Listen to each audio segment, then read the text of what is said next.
করবেন তাকে চিনেন না। যে যাকে চিনে না সেটাকে মানে না, যে যাকে চিনে সেটাকে মানার মতো মানে।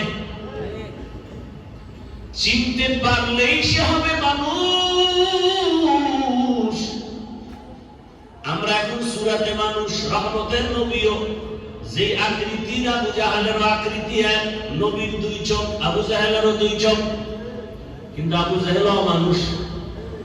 রহমতের নবীর কোন তুলনা নাই। আদমি ইনসাফুতে আহমদহু জাহলো হামেক সাবুদে। যারা আসল মানুষ এরা আমার নবীর আদর্শকে এমন ভাবে খাইয়ে তুলেছেন,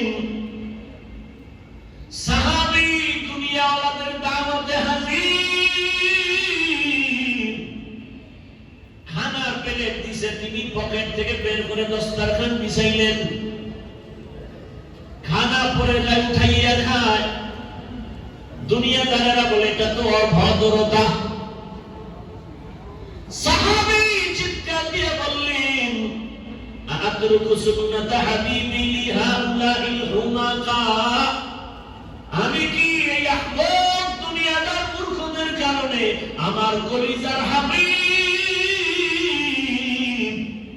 রহমতের নবীর সুন্নতকে আমি ছেড়ে দিব?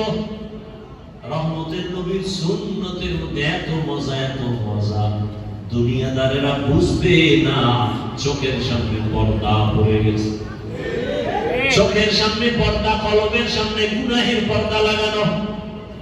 এ কারণে বলে নামাজ ভালো লাগে না, জিকির ভালো লাগে না, তেলাওয়াত ভালো লাগে না। যদি ভালোই লাগতো তাহলে নামাজ পড়ে না কেন? নির্বাচনের আগে শুধু মাঝে মাঝে মসজিদে যায় কেন? এটা তো আল্লাহর জন্য না। এটা কি আল্লাহর জন্য?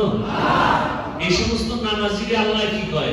আরাইতাল্লাযী ইউকাযযিবু বিদ্দীন ফাযালিকাল্লাযী ইয়াদউল ইয়াতীম ওয়া লা ইয়াহুদ্দু আলা তাআমিল মিসকিন ফাওয়াইলুল লিল মুসাল্লিন।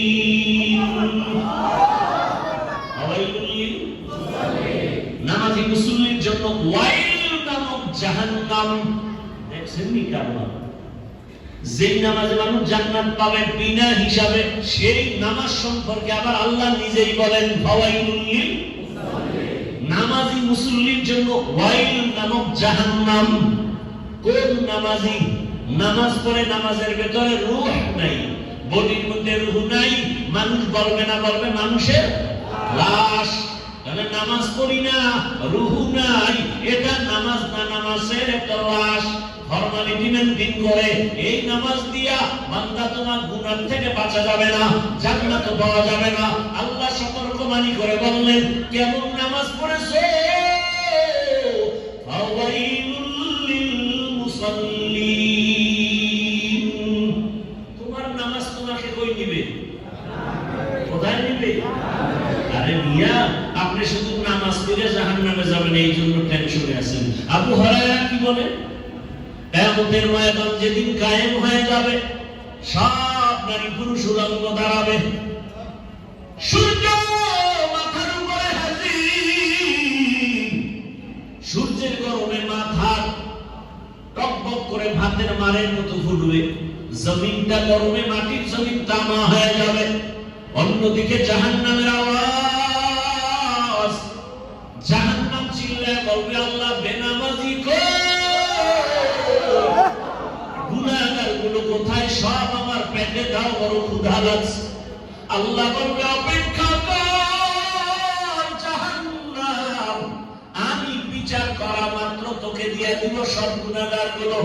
জাহান্নাম থামে না, আল্লাহ অর্ডার করবে, বিচারটা করতে দাও।